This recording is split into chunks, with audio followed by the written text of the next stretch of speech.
Welcome to the 24th Annual Miami Jewish Film Festival, one of the world's largest and oldest Jewish cultural arts events. We want to thank all of our members, sponsors, community partners, volunteers, all of you film lovers, and especially our presenting sponsors, the Center for the Advancement of Jewish Education, also known as SAGE, and the Greater Miami Jewish Federation for their continued support throughout all these years. My name is Helen Sachs Chassett. I serve on the board of SAGE. I'm a supporter of the Miami Jewish Film Festival, and I'm excited to be moderating a virtual conversation with director Tanja Cummings and two of the men we meet in the film, Café Zelig, Ron Eiger and Benjamin Rosendahl. Café Zelig, completed in 2020, is premiering at this year's Miami Jewish Film Festival, and I know our viewers want to hear more about this moving documentary. Thank you all for joining us. Also joining us is Angelika or Gilly, who edited the film.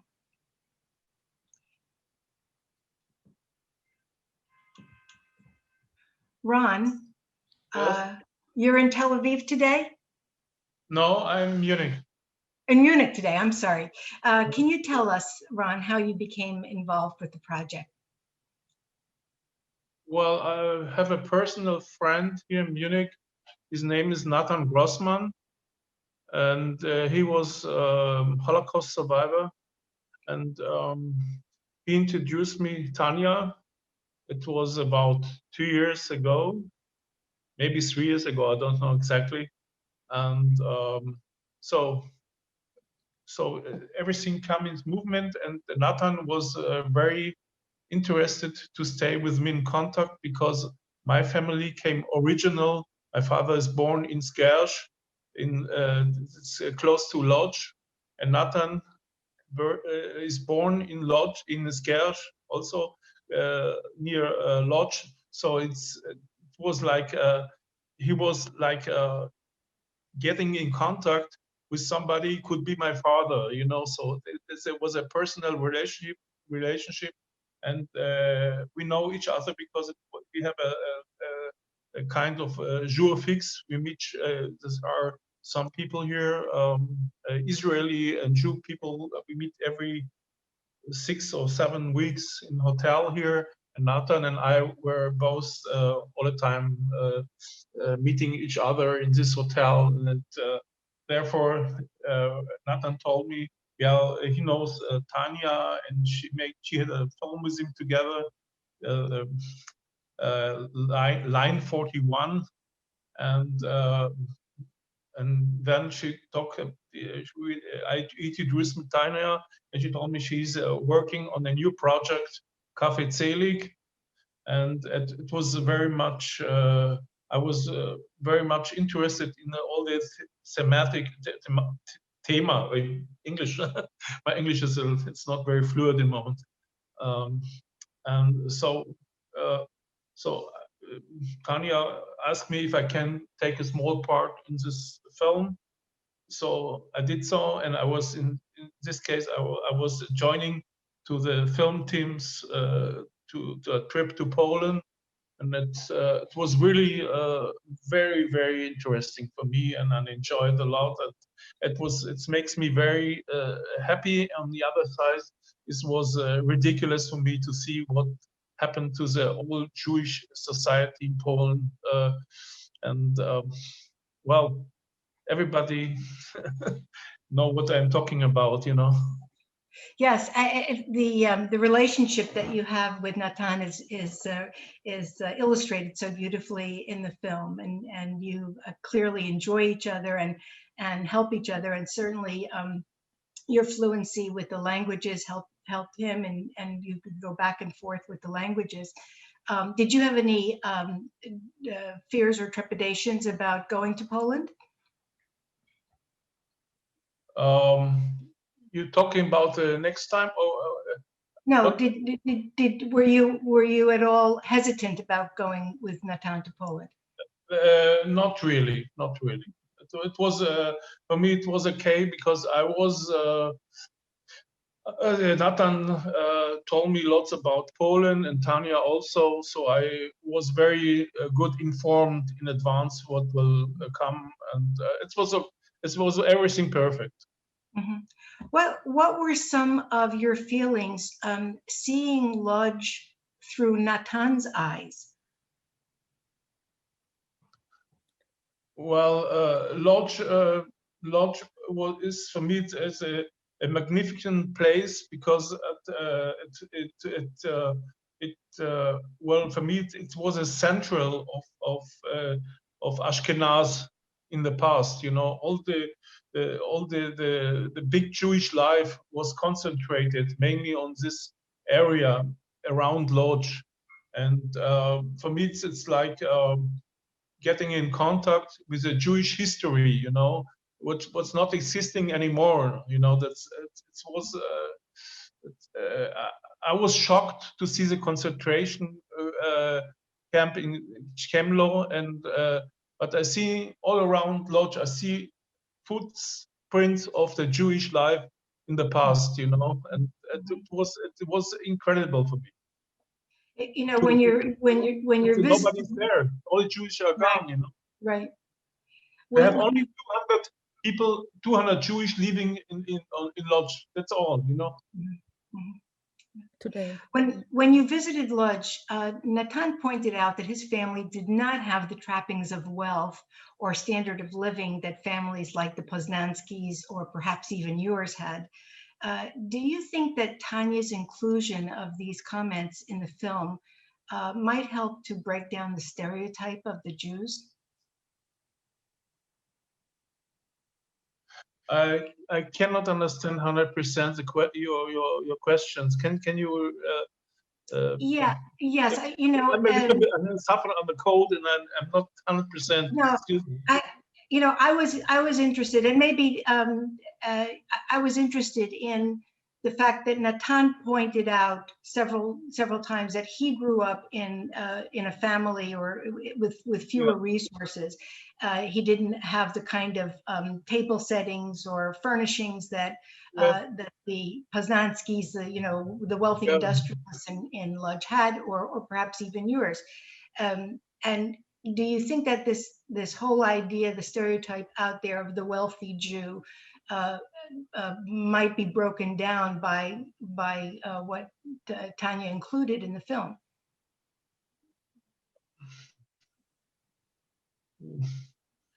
I'm not sure to give you the right answer, but um, well, the poor and rich and was in Poland during this time the same, like the same what we have now here. You know, it's well, Nathan's family was very poor, and my family was mid-range, you know, and um, um, I cannot imagine how the life of the Jewish life was in Lodz in those days about 70 or 80 years ago. I have not the imagination how it was working, because everything is now different. You hear the stories, you see the building, but you cannot I don't have the connection to see how it was really working on those times. The only things was incredible for me is to because my family was living in Skersh, that's a suburb of Lodz, and then I found the old building where my family was living, you know, and that's for me, that was family history, you know. Yeah, yes, I experienced the same thing when visiting Lodz. It was hard for me to imagine my mother's life there. Ron, there's one other question I have for you, but also if Tanya or Ben, if you would like to respond, please do. The film speaks to lots of differences, not just wealthy versus working class, but also those who fought back and those who didn't. Do you think that viewers will come away with a deeper understanding of those differences? Not really. I don't. I went through the cemetery there, and I see the temple where the Poznański was buried, and I saw the tomb of the poor people, and you can imagine that there were a big, huge gap between the two societies, but it's still not the answer. What's life was really going on these times. I don't have the imagination. I cannot. I was only for 5-6 days there. So maybe I should stay there for months to learn more about it. But in this short time, we was involving with filming, and I cannot make a deep search about. It is only I can catch the atmosphere, and I can see what's being left after all the Holocaust, and how is the Polish government is handling all these things, and well, it's I was more impressed about how the people in the small villages like Iwica Kujawska are treating all the Holocaust and the survival of the Jewish community, and that's for me it was more a place where I could learn what happens really. That Lodges is a huge town. Until now, it's a huge town. It's very hard to get in, really. Mm-hmm. So you in your experiences in the small towns, you felt that people understood the history and were beginning to break down the centuries and generations of anti-Semitism. Did you have a warmer feeling in the small towns than in Lodz? One question, Tanja. Ja. Ich weiß nicht, wie ich die Sache so richtig handhaben soll. Also vielleicht hast du eine Idee, wie ich das kurz jetzt. Oh, regarding Iwica Kujawska, okay. We visited this small village, but it's basically one among hundreds of other villages with Jewish history, and by chance we knew people in this village who were dealing with their history and their Jewish history of their former neighbors, and it's these people are good examples of what can happen, but of course there are other villages where this does not happen, or other towns, so but we still wanted to show one example of where things can happen, Right. That was really a beautiful, and I kind of hope that maybe that is happening elsewhere. Ron, I want to thank you so much. I want to ask you one more question before you get off, because I know that your cold is bothering you. To what extent do you think that this film, Café Zelig, can erase the pain of Europe's past memories? I tell you the truth, I've never been in this Café Zelig by myself, because it was a very familiar place where I'm not allowed to went in. It's only for invited people, like the Holocaust survivor, and I learned from Latan a few things about this place, but I cannot. I don't have any personal touch to this place. So I cannot tell you anything about it. I know only what you saw in the film. I saw myself. That's all.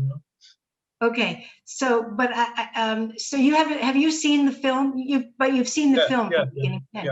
So I was asking. Really, my question was, do you think that the film itself can be helpful in easing the pain of Europe's past?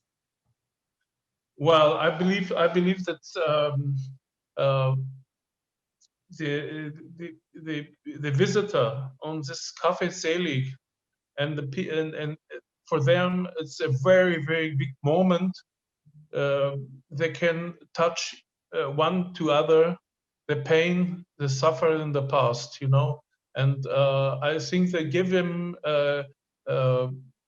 like a good feeling. They are not really alone, you know. They have fellow bodies, you know. They suffer under.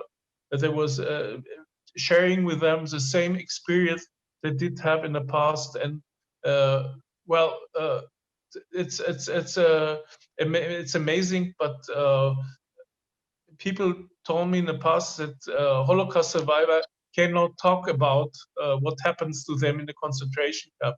They are closed-mouthed about what happens because it was so hard to talk about. And but I learned that that the people in Café Zelig, they have some languages they can talk about the past each other, but it's not the language maybe we can understand, you know. That's like you know, that's like half sentences, and there's things, you know, if you were not in this machinery, you know, you don't have a really chance to be to take a share, to have a having share in the communication, you know. And it was for me great to talk with Nathan. And sometimes, you know, we're talking about very, very strange things, and then he comes out with one sentence about the concentration camp, you know, only this one sentence. And this one sentence was more than I heard about concentration camps all the evening before, you know. That's Thank you, thank you. So I appreciate your responses, and I hope you feel better. Drink lots of hot tea with lemon. okay. So I tell you all bye-bye because it's too hard for me, okay? Okay. So I'm going to go to Tanja. Mm-hmm. Okay. Let's see where. Tanja, Café Zelig is not your first documentary with the backdrop of the Holocaust, nor is it your first film that features Natan Grossman. Can you tell us a little bit about your earlier films and the journey that brought you to making Café Zelig? Okay, yeah, the film I did before Café Zelig, it's called Line 41, and it has Natan Grossman as main protagonist as well. And it's a film about the Lodz ghetto, and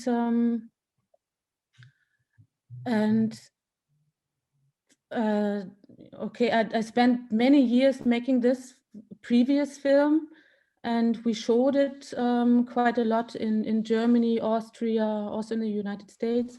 And actually this very film was shown in Munich in, when was it, in 2017. And Line 41 was shown there, and the man who actually started this Café Zelig, a psychiatrist, he saw this film and then asked me if I was interested in coming to Café Zelig and meet the people there, and he asked me if I might be interested in making a film about this cafe. Yeah. And so of course I didn't know, you know, like I wasn't sure whether this would be possible, but I told him, okay, I will come meet people there and then we'll see what's going to happen. And so I visited 2-3 times and got to know more of those visitors there, and it was a slow process, but after a while I thought, okay, this could be possible, you know, if we found more, and the main problem was who of those visitors could be, you know, who would develop enough trust in us or in me to, you know, like to visit, to talk, to maybe even travel, you you know, because it was clear for me that the film could not be made only in the cafe, because usually not many things happen there, or it's very hard to grasp or to capture each detail which happens in the cafe. So we knew we had to go outside as well, you know, to see them in Munich at their homes, or, you know, to make it a film interesting for an audience who is not necessarily very much into this topic, you know. So this was the main task. Yeah. That brings me to the next question. Each of the Holocaust survivors you met at Café Zelig have unique stories. How did you decide to focus your lens on Henry, Natan, and Teresa? How this came about? Well, you know, like by basically, you know, by coming back again to the cafe and see who would be willing to actually talk to us or me as a stranger, you know. Mm-hmm.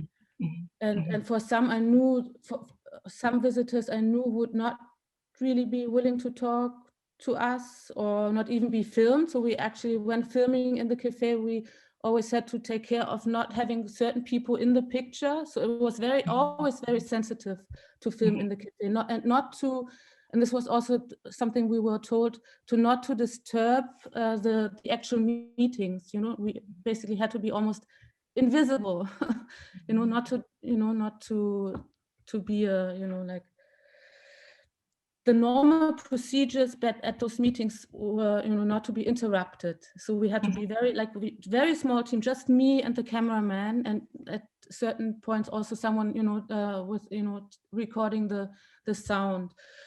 So, and of course I knew Nathan already through line 41, you know, and we were friends when we came there already. We had known each other for a few years already. And he always sat at the same table with Henry, who is a main protagonist, with Nathan. And so they are both friends, or, you know, like sometimes enemies too. And so it was not so difficult to get befriended with Henry, who's also very outgoing and strong. And with and also I don't know how it came about, but maybe it was coincidence, but I don't know how it happened, but we very much came closer to all those who were from Poland originally, you know. But not everybody in Café Zelig is actually from Poland. Some are German Jewish people, some are from Hungary, you know. But this is maybe because we had done line 41 previously, you know, like a stronger, with a stronger concentration on Poland. I don't know. It just happened. Yeah. Thank you. Tanja, you had me crying in the first opening minutes of the film when Henry, alone in his kitchen, sings Tumbalalaika. Other songs, such as The Ahin Soll Gehen, the Song of the Partisans, My Yiddish Mama, and even Besame Mucho, they're well known by Jews who might be in the viewing audience, and they arouse our emotions. For those members of the audience not familiar with these songs, you provide the lyrics which reflect the themes in the film: finding happiness, displacement, resistance, loss of family, and memory. Other than these melodies, I was not aware of music on the soundtrack. Was this an artistic or a practical decision for you? Well, you know, it's basically all these songs, they were not chosen by me or us really, but by the protagonist, by either Nathan singing them or Henry. You know, like he has these tapes, and he, you know, he listens to them all like every day, almost every day. He listens to this one tape or a different one. Or the Wohin soll ich gehen? That's a song I had not known this before, but Nathan, when he talked about coming to Israel, this whole chapter, he at one point, like we were speaking on the telephone, and he started to sing it, and I asked him, "What is this song? Can you let me know the title of this song?" And then we started researching and found found a recording, and so on. So basically, all these songs that are used in the film are proposed or performed by the protagonists. And of course, because the film is about them, so it was clear that we would use them or try to use them here. Mm-hmm. Well, I think that having the lyrics really really reflect the themes in the film, and it was beautiful that you use them. I'm going to move to Ben. Mm-hmm. Ben, are you in Israel now? Where are you? Are you in Israel? I'm in Tel Aviv. You're in Tel Aviv. Can you tell us a bit about how you became involved in this project? Well, I think Tanja found us rather than the other way around. I was born in '77, but I'm still I'm second generation actually. My father was born in '42 and my mother in '43, and she was hidden in Poland in a convent, as I think the movie also shows. And my parents were in this Café Zelig, in this meeting place. So that's how I assume that's how Tanja heard about my mother and her story, and that's and I assume she wanted to hear about the experience of the next generation as well, and that's why she interviewed me. I think it happened to how did we involve you? Yeah, because your mother told me at one point that you would be coming over, while we were filming in Munich at Pesach. Mm-hmm. She told us, and then I thought, oh, it would be wonderful to to meet Benjamin as well, and try to film with him, because it was always interesting for me also to talk not only to Holocaust survivors, but to their children or grandchildren. So this is how it happened. Yeah. So Ben, you spoke of the very different parallel lives you had as a child growing up in Munich. Tell us, please, how did you learn of the years your mother spent hidden in a convent? Relatively late. My grandmother, who lived with us until she passed away when I was 13. To my mother, she didn't, for a very long time, didn't talk about her experiences. And she also, even though she was living in Germany, she never wanted to go back to Poland. And I think also because, it was planned by Germany, but it was, the scene of the crime was in Poland, so to speak, and I think was still too hurtful. But to me, she started to talk more than to my mother, to open up, and also so wouldn't get lost. I think that's what a lot of happened with a lot of Holocaust survivors in old age, that they started opening up to their grandchildren more than to their children. And my mother doesn't have any memories. Of course, she was 0 to age 4, or 3, 4 about, and so what she could tell me was only what she had heard from her own from my own mother. But at one point, my wife said that I should try to find the convent, And so that was in 2019, fairly recently. So I wrote a letter, Googled, Carmelite Convent Sosnowiec, and got it translated to Polish. Unfortunately, neither I nor my mother speak Polish, and sent it by regular postal mail, and they answered. And almost surreal part of it is that when my grandmother took my mother from when she returned, after she survived the Auschwitz and other concentration camps, when she came to pick up my mother from the convent, she was afraid that they would try to keep her or try to give her away to a Polish Catholic family, and so she said that she came one day, said that my mother was sick and she needed to take her to the hospital. And then the convent got a letter from the hospital in Katowice that my mother supposedly passed away. So my grandmother was very afraid that they would start to look for her and take her away. So all those years, all those decades, the convent thought that she had died as a 3-year-old.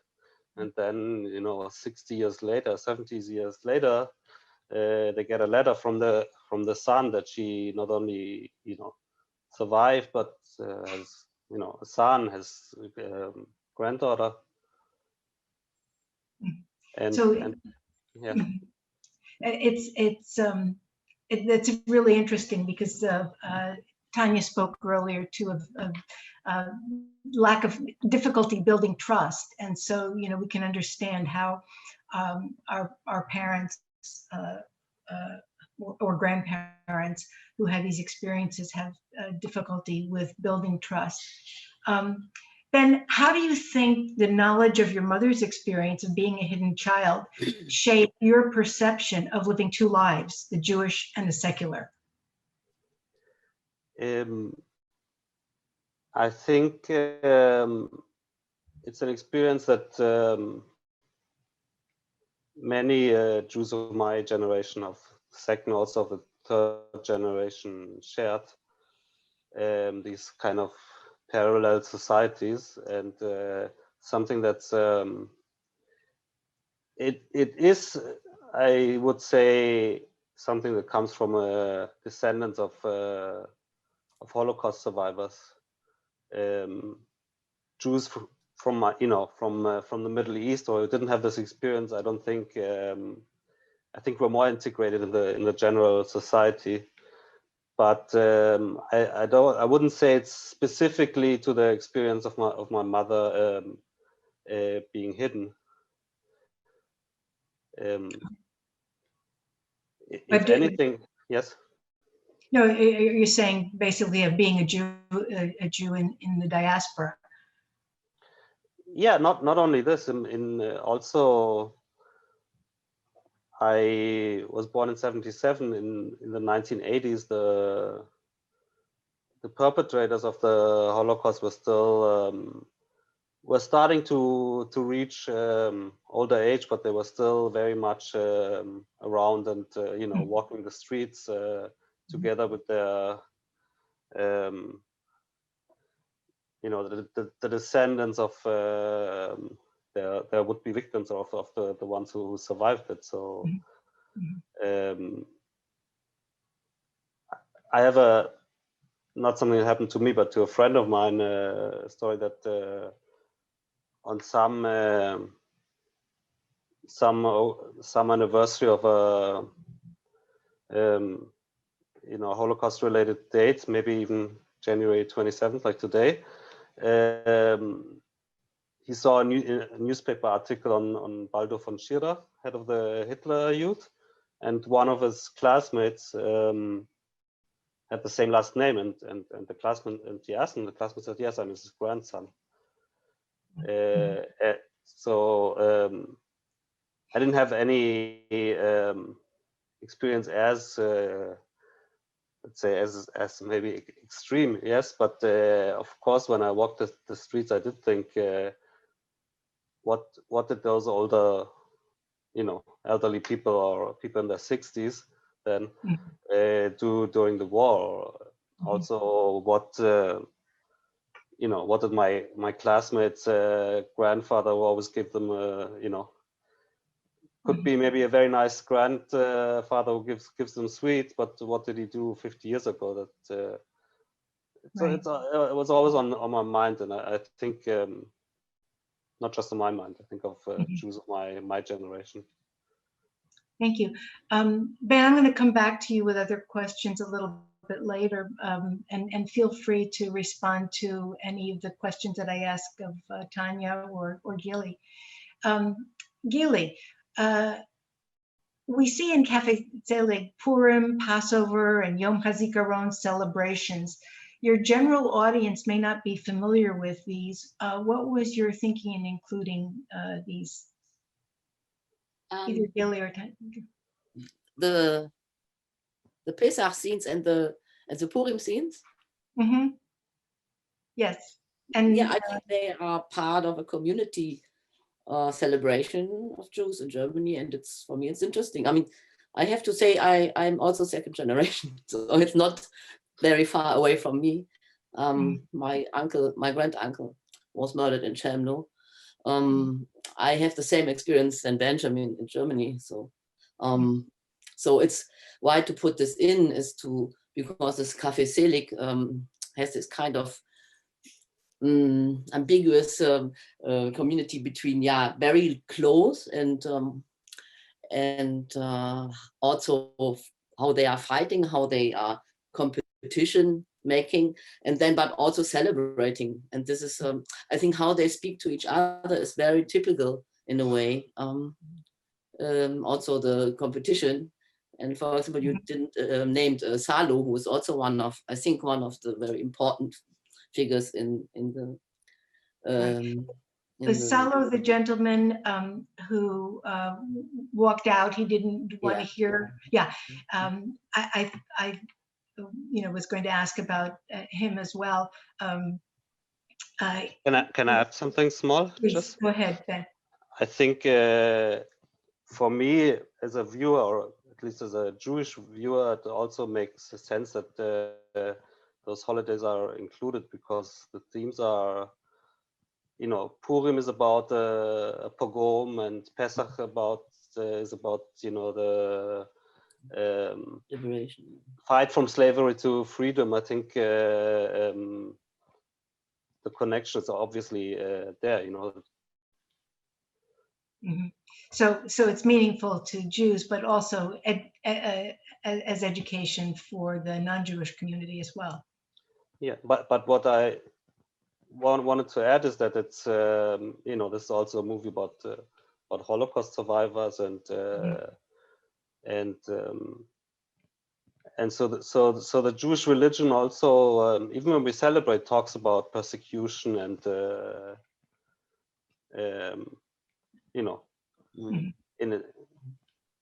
right, and how to deal with it, and it's like this sublime text in the film because it's not explained, but I like it in this way also, because it's not to be didactic to the Germans. Right. Just put it. So there again, for Gili or Tanja or Ben, there are many moments in the film in which the audience will laugh. For me, these reflect the natural humor of survivors and perhaps of Jews in general. Were there other humorous moments that you left on the cutting room floor? Yes. Yeah, I mean, there are many scenes or material which is not in the film and could not be included, and there also, for example, on the travel of Nathan and Ron in a village and other towns, there were many moments which were quite funny and strange too. But of course, one can't include everything. But Yeah.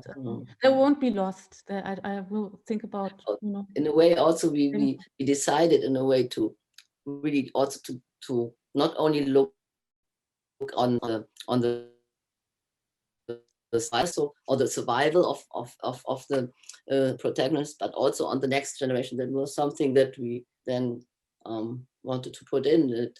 But the question is, what happened after the war? For me, it's more interesting in the moment to tell the stories about after the war, even especially when you grow up in Germany, and what happened, why Holocaust survivors decided to stay, and what does it, how does this trauma goes over to the children, and what does it mean in a German context. So this is something that I'm very interested in, and this is something also that some scenes from maybe they were more funny or some also important, but then we didn't put them in.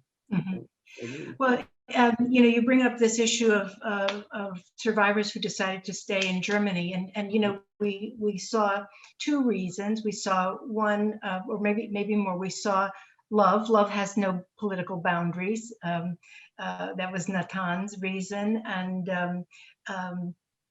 with Henry, it was why not? We really couldn't go back to his home. But what are some other reasons that survivors stayed in Germany? Business, also for business, for profession. Well, for example, with Salo, it was after the war he had immigrated to the United States. But after a few years, he had to go back to Munich to get some, for bureaucratic reasons. He needed to get some papers in Munich, and while being in Munich, he intended to go back to New York, New York, I think it was. But he then got befriended with a German Jewish girl in Munich, whose parents were from Austria, I think, and they had survived in Shanghai. And they fell in love, and he wanted to marry her and bring her to the United States. But her parents said, no, you can't take her away from us. She is our only child, so she has to stay here, And so he decided to stay in Germany, in Munich, because of the girl. Similar to, no, it's different, but similar to Nathan's, maybe, Nathan's story, love kept him, he's not a German Jewish man, but from Poland as well, and he stayed, settled in Germany because of love, his wife. Yeah. Right. So, Tanja, your film gives us several views of going back to find your history, survivors going back to their hometowns, their sons and daughters going back to displaced persons camps, Henry going back to find his mother's grave. What do you hope your audience takes from these views of going back?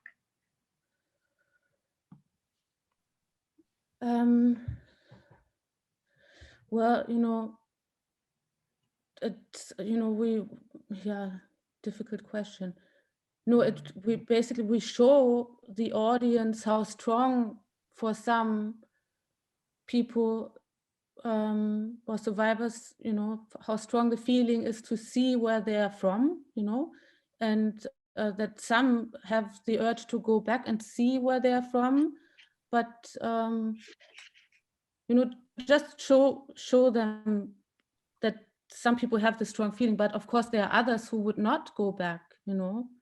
I met a number of survivors who would never go back there, and each of them has his or her own reason, and also by, and each of these people we see, they all have their different reasons why they moved to Germany or stayed in Germany. It's not, it's very, very specific. Each one has a very specific story, and but there's no overarching, message, but to show, basically to show glimpses of stories, So yeah, I personally got a message. I guess art is also in the eyes of the beholder, right? And for me, the film left me with the importance of going back, the importance of holding on to the memories, the vestiges that we have, and to help bring meaning to our lives. And of we course, got it. yeah, of course, we also showed this very urge, with this American group who travels to Benjamin, like it's children of Holocaust survivors, trying to find out, going to the graves and so on, and and for me it was very touching to see this, to meet them and see how they spent a lot of time in this graveyard trying to read the gravestones and finding as much information as possible. That's very touching in a town, in a large town, Benjamin, close to Sosnowitz, where there's no community at all. Not like Łódź, where you have some people moving back, but Benjamin is it's a dead city today. Yeah, go ahead, Ben. And before the war, it had about half the population was Jewish. Yeah, yeah. Yeah, I got, as an American, I was struck by the difficulty that the Americans had with language, whereas the Europeans were speaking Polish and German and Hebrew and Yiddish, and we had difficulty getting our questions across. But there was that kind of frantic search. Do you know this name? Do you know Hollander? Do you know this name? It was. I want to add something to the scene there in the cemetery. I think there is some symbolic there also for Holocaust survivors or the next generation. It's about ritual and about mourning and about how to handle all this dead, Right. that are in our families. So the cemetery for me was very strong in the symbolic form, that it's like when one of this woman, she's named 5 times. That's always there are family members of her family. So this is, and then you put a candle or you put a stone and all this kind of, how do you handle this kind of this kind of lack of memory also. Not only memory, it's also about lack of memory. And we have also about your mother with a lack of memory. I mean, for me. Right. Also, of course, for the German audience, all these scenes, they show how, show again or show very personally or very emotionally how large and immense the loss is, Yeah, numbers, but like you see people coming from all over the world, to a small cemetery, and it's just one small example of how large the loss was and how personal. Yeah. Right.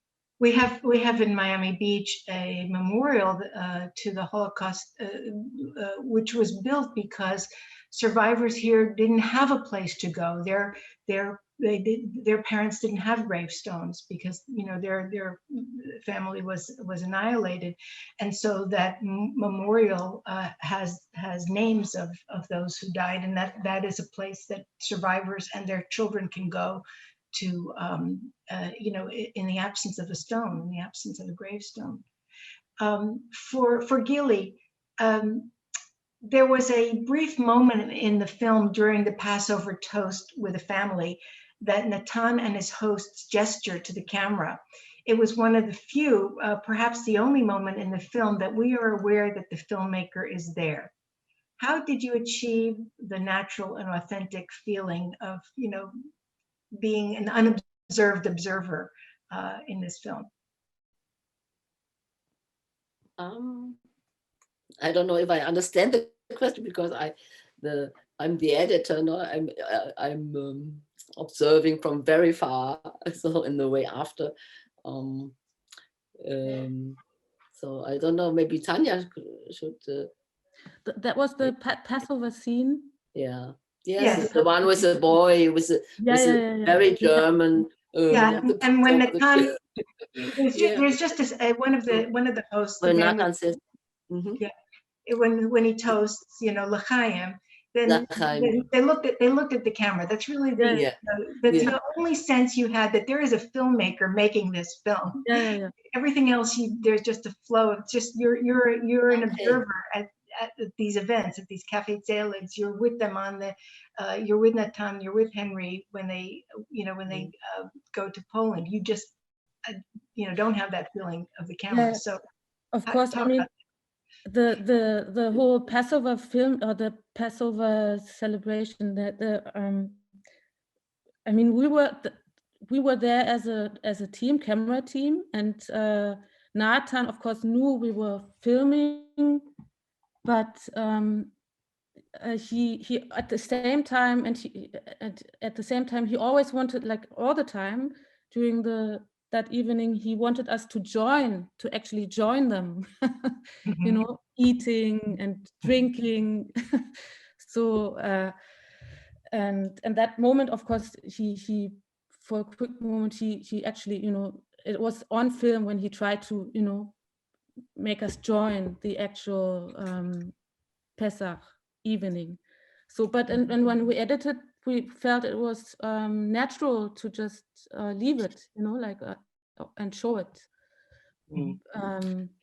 But I remember there are more than one direct scenes from the protagonist to the camera. For example, Salo says he's speaking directly to the camera when he's going out of teen and never come back. What is he saying? Right. He says, forget me. He's don't forget me, never. He speaks directly to the camera. Don't forget me, he says. I like this scene. For me, it's nice to have it. Right, me too. I think Salo is a character, that performs a counterpart, to Natan and Henry. It's a nice trilogy there. Ben, this is for you and for also Tanja or Ron. In the film, Ron and Ben, as well as the daughter of a survivor whom we meet in the film, each speak to the difficulties they faced growing up as a Jew in Germany. To what extent do you think films like this one can ease the pain of Europe's past memories? It's a very, very, very big project or aspiration, but I think the fact that it's that we speak about it and that it's shown to to a mainly non-Jewish German audience, or not only German, but in this case German audience, I think contributes its humble part that they're maybe aware of for what went on, inside our heads and also outside, or in what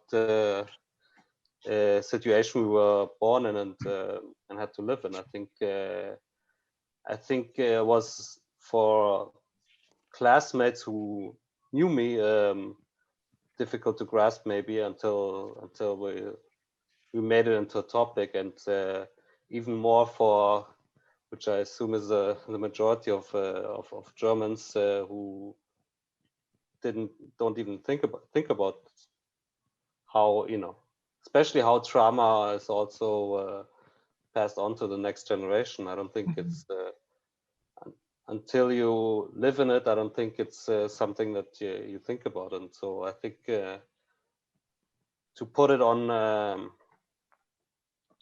on film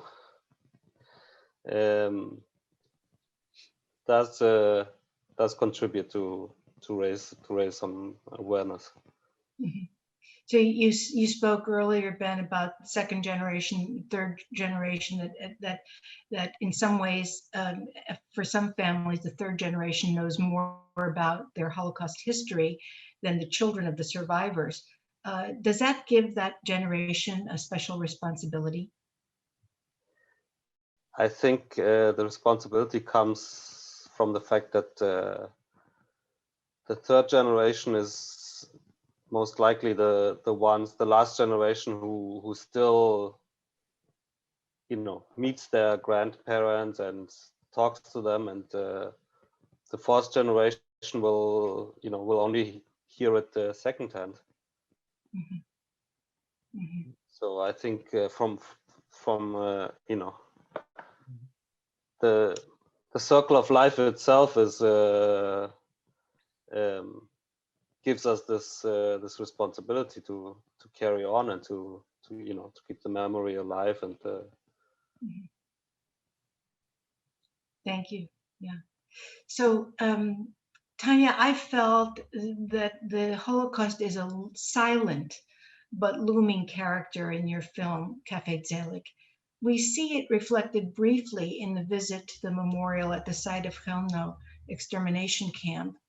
And then in all other parts, it's something that happened in the past, and we're dealing with the present. To what extent has the Holocaust driven your artistic intentions and perhaps your current work? Artistic intention.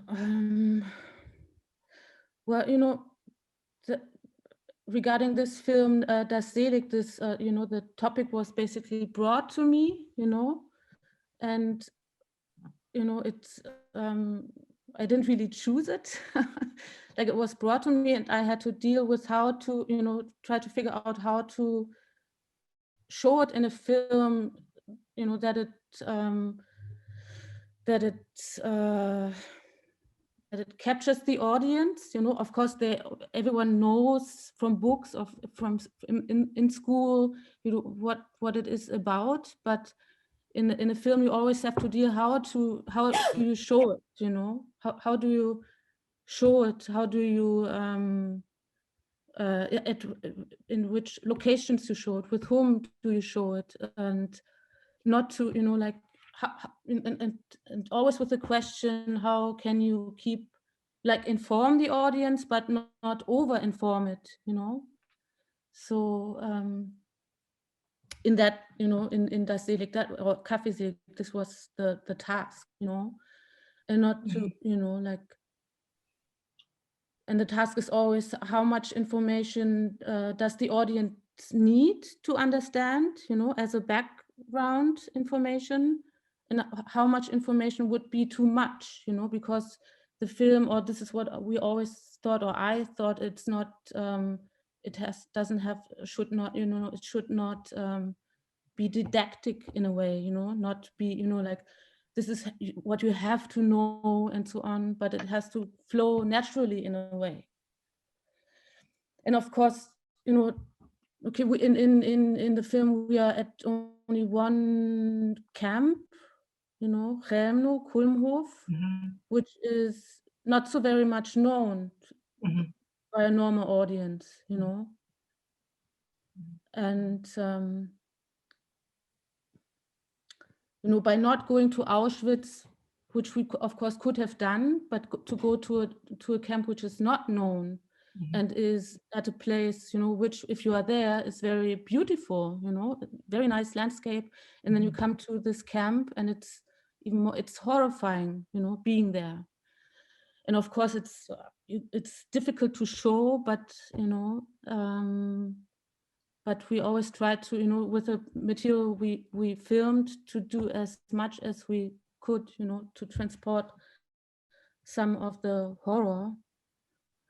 But it's always difficult, and it's never perfect, So what do you hope that your audience takes away from the film? Well, the main task for us was to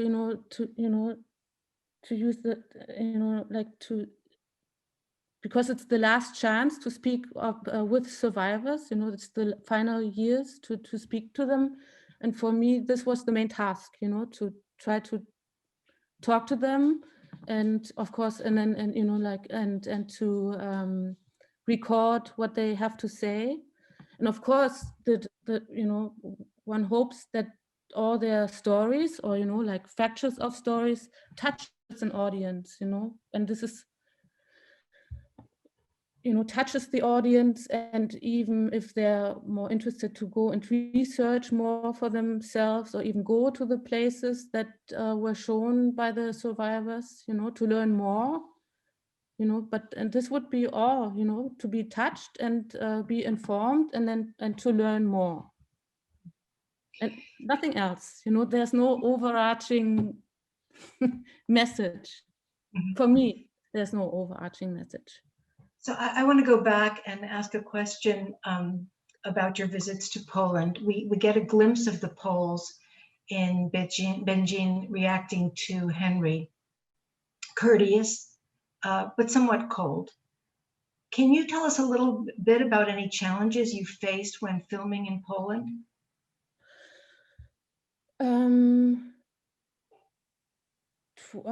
The challenges, I mean, there were no dangerous encounters or anything like that.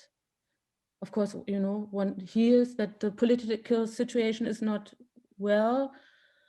It is very difficult, but we never encountered any ill-meaning people, Mm-hmm. And of course, the places where we filmed were places where we knew the people, like at Kulmhof Remno Memorial, we knew the organizers, they're friends with us, so we knew nothing would, nothing bad would happen with us, Mm-hmm. or with the protagonist, or in Łódź and so on.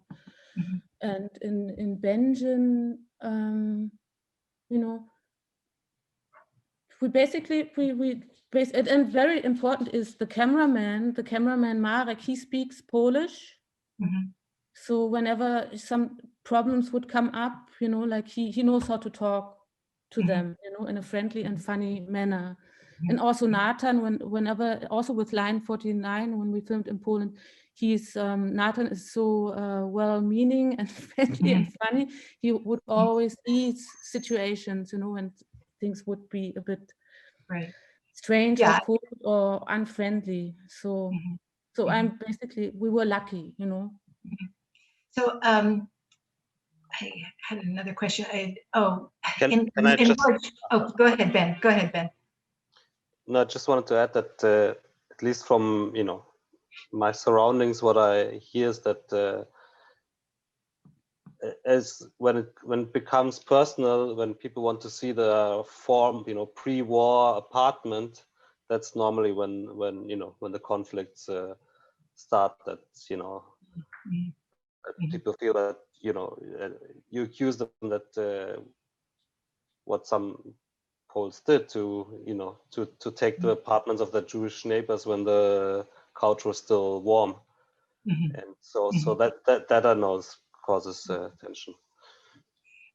So there's a lovely scene in Łódź of where the camera focuses on three teenagers. Looks like they're dancing for a TikTok, and so Gilly, tell me what your thinking was, or Tanja, in including that, in zooming, having that piece. Yeah, I can say, for me, the contemporary life, is always very important. So in a way, I always, for me, so as they dance there, how they dance there, so it's like taking this place used from today, and they're passing by one Holocaust survivor and a friend, and the two Jews who are speaking about the ghetto, and while the Yeah, children that's the are dancing. contrast. It's a contrast and a contrast, like, I don't know how to spell, but I mean, you see today things, and it's the really horror of the ghetto is not visible, you know, and you see, but there's always something you feel. And so I had this kind of feeling of they move somehow, and there's like ghosts, or so, I don't know. I just like the scene, and yeah, yeah, and I did I think too. the contrast I is did too. in the contrast of a film is always in this kind of editing mode, you know, what you combine, or how you make connection or sense of something out of a scene. And so I thought, yeah, okay, yeah, it's interesting how somehow to see them dance, and you don't hear nothing of their music, so it's only this movement they you know. So, but yeah. It was a beautiful piece. And I mean, this is, you know, this is also very, I mean, this was right, this spot where they danced, this is exactly where the, you know, at the border of the ghetto to, you know, this is where the ghetto started, you know, and this is basically very, you know, for the Lodge ghetto started. And this is the basic, also it shows in a nutshell, you know, what happens when you walk through the former ghetto area, you know, the life there goes on. And you're right in the area where the ghetto was, and you have the feeling that, you know, no one knows what happened there, you know. Not in a negative way, not in a negative way, but it's strange. Whenever I am in the Lodge ghetto area, one has this feeling, you know, that history is being forgotten, yeah, but not in a negative sense, you know. This is but maybe it's also negative. I don't know. No, I thought it was a lovely piece. You know, I have to say that the first time I viewed the film, I was so personally attached because, you know, of being born in DP camp, of having visited Lodge with my parents, you know, having so many commonalities, being involved with Café Europa here, which is a similar function to Café Zelig. Having so many personal attachments, I had to watch it a second time and take off all of those hats to just be a viewer, a general audience viewer, and I found the film brilliant, and I want to thank you, thanks to Ron, thanks Gilly, Benjamin, and thank you Tanja for sharing this film with us. Thank you. Yeah. Thank you.